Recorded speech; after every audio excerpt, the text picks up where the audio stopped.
Inside Xbox is here at Treyarch Studios, home to Call of Duty Black Ops. Now, previously, we showed you some of the bigger features, things like theater mode and wager matches and currency, but today we're going to get a little bit more detail, kind of go behind the scenes to some of the design decisions that Treyarch believes will make Black Ops the most refined, competitively balanced Call of Duty game to date.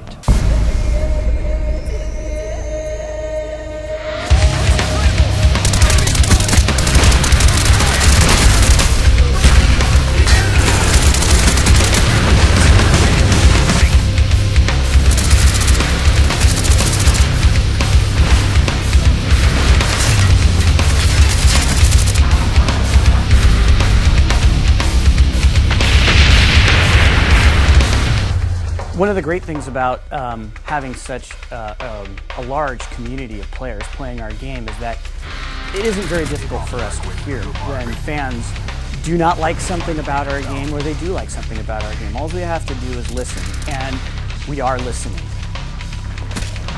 So kill streaks in Black Ops are they're a little bit different. First of all, we listened to the community and implemented that kill streaks don't count towards other kill streaks, because there's a lot of complaints about how kind of the rich get richer and it becomes kind of a griefing mechanic and encourages people to camp and that sort of thing. So we wanted to clean that up a little bit. Secondary to that is that we wanted to make kill streaks feel more interactive. We didn't want to just do the fire and forget kind of thing where you just hit the button and go, because then there's no really risk reward there for the player. All of our kill streaks have some aspect of interactivity to them, whether it's the attack chopper picking a spot in the map where it goes and hovers rather than just letting it go and circle around the map. Or the mortar team, for example, you can pick 3 locations on the map and get a really fast targeted strike to those places.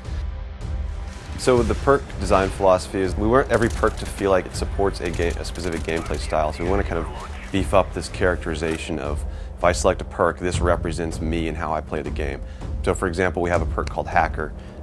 Hacker is similar to some of the perks in previous Call of Duty games where they let you see enemy deployed equipment in the world. The difference with Hacker is that you actually can go up to enemy equipment now and hack it so that it turns to your team, and the guy who owns that piece of equipment won't know that you've done that. One of the big changes that we're making in Black Ops multiplayer is that your perk 1 slot is what determines what your character model is. For example, Flak Jacket is one of them. Flak Jacket decreases explosive damage, so the character model is all beefed up. He's kind of inspired by that bomb diffuser kind of guy with the padding and extra elbow pads and knee pads and helmet. So you can tell from a distance at a glance that guy has Flak Jacket as one of his perk 1 slot selections. And if you throw a grenade, he's probably not going to die from the grenade. A lot of suggestions made it in from the community, starting from those objective icons, the A and B icon. They'll fade away if the reticle over them, so no longer are they getting in your way when you're trying to shoot. Shotguns are primary weapons now again, so something like a shotgun is so lethal, it should behave like a shotgun, so it needs to be in that primary weapon slot. We have the grid coordinates on the overhead map, so whether you pull up your pause menu or in the top left corner, so it's going to be very, very easy for you to call out exactly where action is happening. Instead of having to say, oh, he's over by grandma's house, you can now say, oh yeah, he's in quadrant D, 3. We take suggestions from all sorts of our sub-communities. Another one is this whole new core movement mechanic called diving to prone. So it's something that we found was very interesting. It's used best for evasive and defensive maneuvers, but it really we needed to make sure we balanced that, because we understand that drop shotting is a frustrating thing to some people.